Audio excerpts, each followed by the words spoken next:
नमस्कार. आज आपण बोलणार आहोत एका अशा साडीबद्दल जी प्रकाशात चमकते, हलकी असते आणि तरीही राजेशाही लूक देते. अगदी हँडलूमच्या साड्या जशा असतात तशा. बरं, हँडलूमच्या साड्यामध्ये सगळ्या चमकदार असतात असं नाही.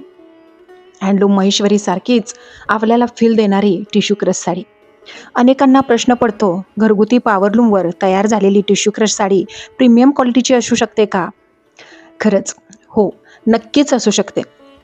पण त्यामागे काही महत्त्वाच्या गोष्टी असतात. सर्वात आधी धागा. टिश्यू साडीमध्ये साधारणतः सिल्क आणि जरी धाग्यांचं मिश्रण असतं. जर जरी उच्च दर्जाची आणि सिल्क सॉफ्ट व शुद्ध असेल तर साडीचा चमकदारपणा आणि फिनिश आपोआप प्रीमियम दिसतो. तिसरं, क्रश प्रोसेस.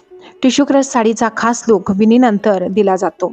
जर ही प्रक्रिया योग्य पद्धतीने केली तर साडीला वेगळाच टेक्स्चर येतो आणि साडी ही एलिगन्स दिसते.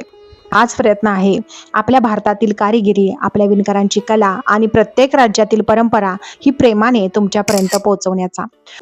जर तुम्हाला अशा टिश्यू क्रश साड्यांबद्दल अजून माहिती हवी असेल तर कमेंटमध्ये नक्की सांगा. आणि साडी आवडली असेल तर दिलेल्या नंबरवर तुम्ही बुक करू शकता. Thank you so much.